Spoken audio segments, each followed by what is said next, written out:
নমস্কার। ভালো আছেন সবাই? আমি দীপক মাহান্তি, উৎকল বার্তা নিয়ে আবার আজকে আপনাদের কাছে। আসলে কয়েকটা কথা না বললে নয়, সেই কারণে আসা।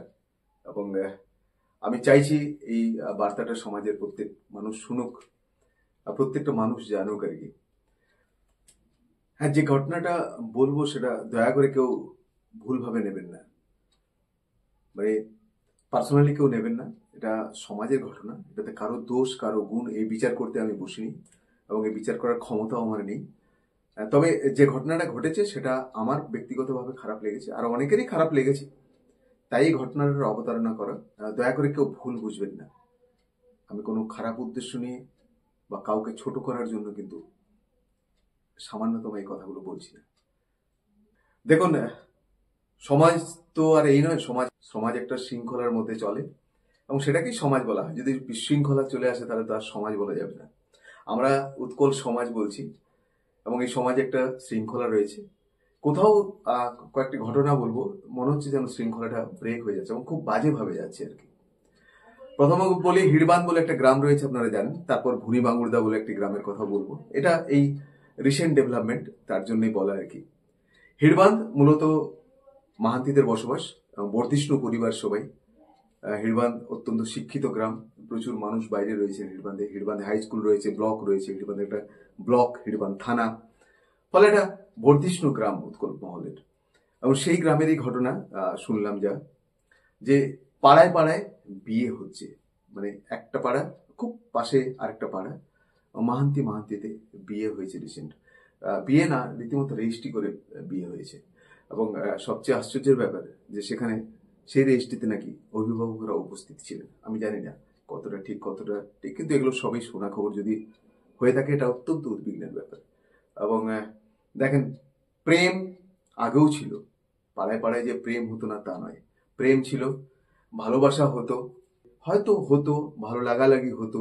এটা আমরা ছোট থেকে দেখেছি, আগেও ছিল, এবং এটা আটকানো যাবে না, এ থাকবেই। হয়তো কোথাও কোথাও ফিজিক্যাল রিলেশনও হতো, কিন্তু কখনোই সেটা প্রকাশ্যে আসেনি। প্রকাশ্যে দু চারটা এসছে, যেগুলো সমাজ মেনে নেয়নি। কিন্তু এক্ষেত্রে যেটা হচ্ছে সেটা হচ্ছে মেনে নিচ্ছে সবাই। একটা বয়স থাকে যখন প্রেম কিছুই মানে না। আমরা বলি যে প্রেমে পড়িলে মন কিবা হাঁড়ি কিবা ডং, সে পিসি মাসি বা বোন, শেষের ক্ষেত্রে তো পরের কথা। তো সে না হয় হলো একটা যৌবন বয়সে প্রেম আসতে পারে, ভালো লাগতে পারে কাউকে, ভালোবাসতে পারে কাউকে, অনেক কিছুই হতে পারে। কিন্তু সেটা সামাজিক স্বীকৃতি আমরা দিয়ে দিচ্ছি, সেটাই হচ্ছে গভীর উদ্বেগের ব্যাপার। তাদেরকে বোঝাচ্ছি না যে ঘটনাটা ঘটে গেছে, আমি বলছি না সেটা ফিরিয়ে নেওয়া যাবে, কিন্তু ভবিষ্যতে যদি যাতে না ঘটে সেটা তো দেখা আমাদের দরকার, প্রত্যেকেরই দরকার। দেখুন, এটা সমাজের ঠিকাদার বা কেউ সমাজের ঠিকাদার নয়। কেন গঠন হয়েছিল সমাজ, এবং কেন এই প্রথাটা এতদিন ধরে চলে আসছে, কেন সগোত্রে বিয়ে হয় না, কেন একই পদবিতে বিয়ে হয় না, এর তো নির্দিষ্ট কিছু কারণ রয়েছে। এমনিতে তো আর হয়নি। আর আজকের গল্প নয় এটা, 2000-3000 বছর আগেকার থেকে এই প্রথা চলে আসছে। বৈজ্ঞানিকভাবেও স্বীকৃত যে একই পাশাপাশি বিয়ে হওয়া উচিত নয়। বিভিন্ন রকম জিন ঘটিত সমস্যা আসতে পারে। তো ফলে কিছু না কিছু বৈজ্ঞানিক কারণ রয়েছে, কিছু হয়তো এমনি ব্যাখ্যা থাকতে পারে, কিন্তু একটা কোথাও শৃঙ্খলার জন্য এটা খুব দরকার। ভুনিবাগুড়দাতে একই রকম একটা ঘটনা ঘটেছে শুনলাম, যে কিছুদিন আগে একটা মেয়ের সাথে বিয়ে হয়েছিল একটা ছেলের, আমাদের এই সোসাইটির ছেলে, অন্য গ্রামে। তারপর সেই মেয়েটি বাপের বাড়ি ফিরে আসে কিছুদিন পর, এবং তারপরেই তার এক খুড়তুতো ভাইকে নিয়ে পালিয়ে যায়। ঘটনা ঘটছে এটা। এবং সেক্ষেত্রে দেখেন, থানা পুলিশ এসব অভিভাবকরা হয়তো করেছেন, কিন্তু তাতে কোনো লাভ হবে না। 18 বছর বয়স হয়ে গেলে সংবিধানে কোথাও আপনার কাকে বিয়ে করবেন কোনো ফিক্স নেই কিছু, বিয়ে আপনি যাকে খুশি করতে পারেন। কিন্তু সামাজিক স্বীকৃতি, সামাজিক যে একটা পরিকাঠামো আছে, এই পরিকাঠামোটা কোথাও যেন একটা ভেঙে দিচ্ছি আমরা, এবং সেটাই চরম উদ্বেগের ব্যাপার। এবং আমি আবার বলবো আপনাদের, আপনারা যারা ম্যাচিওর মানুষ, যারা বোঝেন ব্যাপারটা, দেখুন, প্রেম যখন হয় সেটা তো অত্যন্ত ছোট বয়সে হয়, 18, 19, 20, 21, 22। সে সময় একটা আবেগ থাকে আলাদা, একটা ইমোশন জড়িয়ে থাকে, একটা কুচপরোয়া নেহির ভাব থাকে। আরে কি হবে এটাতে, এরকম ভাব থাকে। একটা আমার জীবনও হয়েছে, আমরাও অনেক বহিমাল লাইফ লিড করেছি, কাউকে পরোয়া করি না, এরকম একটা ভাবসাব ছিল। কিন্তু পরবর্তী ক্ষেত্রে আমরা দেখেছি এগুলো পরে পরে সমস্যা হয়েছে অনেক। আজকে সমস্যা হবে না, পরবর্তীতে সমস্যা হবে। এবং এক্ষেত্রে যারা ছেলে মেয়ে বড় হবে, ধরেন তাদের যারা ছেলে মেয়ে হবে, তারা যখন বড় হবে, তারা যখন শুনবে, তাদেরকেও নিজের খারাপ লাগবে, খারাপ লাগতে বাধ্য। তো ফলে কোথাও যেন একটা আলগা হয়ে যাচ্ছি আমরা। এবং আমার বলার উদ্দেশ্য সেটাই, যে দয়া করে সবাই মিলে একটু বসুন গ্রামে। এটা শুধুমাত্র একটা দুটো গ্রামের নয়, এটা বহু গ্রামে এই ধরনের হচ্ছে। অনেক জায়গায় সমস্যা বলছেন যে ছেলে সম্বন্ধ হচ্ছে না, বিয়ে হচ্ছে না, মেয়েদের সম্বন্ধ হচ্ছে না, বিয়ে হচ্ছে না। তার জন্য দায়ী তো আমরাই। একটা সময় যথেষ্ট হারে ভ্রূণ হত্যা হয়েছে, তারপর সন্তান আমরা একটা করে নিচ্ছি এখন সবাই। ছেলে যদি ছেলে না হচ্ছে, মেয়ে হলে একটা মেয়ে, তারপর একটা ছেলে, স্টপ। প্রথমে যদি ছেলে হয়ে যাচ্ছে, একটা ছেলে, স্টপ। মানেটা কি? মানেটা একটা ছেলে চাই আমার, মেয়ে হোক বা না হোক।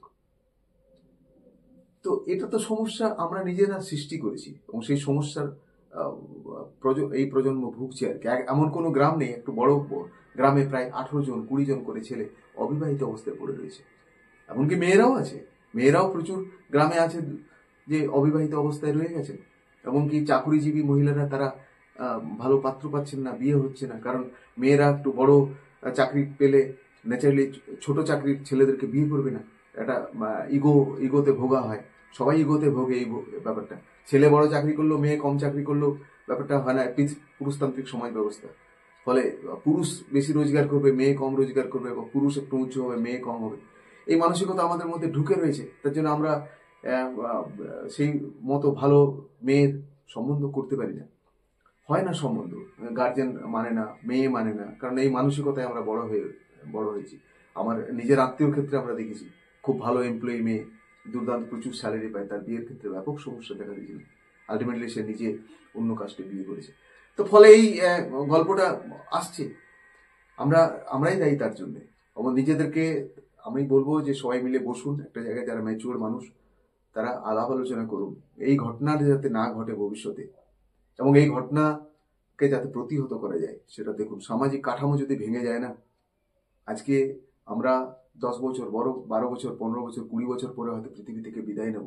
আগামী প্রজন্ম উঠে আসছে, তাদের হাতে কি তুলে দিয়ে যাচ্ছি, কি রেখে যাচ্ছি সমাজটাকে, এটা একটা বড় প্রশ্ন। কিন্তু শুধুমাত্র খাওয়া দাওয়া, বাথরুম যাওয়া, ঘুমানোটা আমার কাজ নয়। আমার উত্তরাধিকারকে কি দিয়ে যাচ্ছি, আমার পূর্বপুরুষ আমাকে কি দিয়ে গেছে, এই পরিমাপটা কিন্তু আলোচনা হবেই।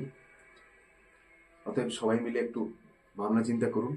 এটা অত্যন্ত জটিল বিষয়, তবে সবাই মিলে আলাপ আলোচনা করলে কিছুটা তো প্রতিহত করা যাবে। ভালো থাকবেন সবাই, ব্যাপারটা নিয়ে সবাই ভাবুন। শীতের মরশুম, ঠান্ডা পড়েছে, ভালোভাবে থাকবেন।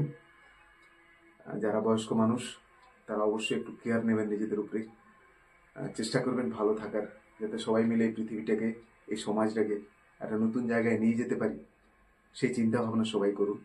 শুধুমাত্র আমি ভালো আছি, ও যা পাচ্ছে করুক, এই ভাবনা নিয়ে চললে কিন্তু আলটিমেটলি আমার পরের প্রজন্মটা কিন্তু প্রত্যেকে ক্ষতিগ্রস্ত হব। ভালো থাকবেন। যদি কোনো খবর পান অন্যান্য জায়গারও, চেষ্টা করবেন দেওয়ার আমাকে।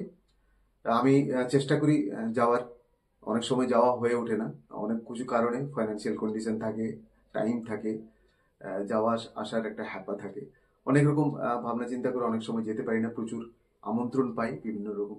তবু চেষ্টা করবেন দেওয়ার, আসা যাওয়ার বিভিন্ন ফাঁকে যদি পারি আমি সেই গ্রামগুলো ঢুকবো, এটুকু কথা দিলাম। ধন্যবাদ, ভালো থাকবেন সবাই।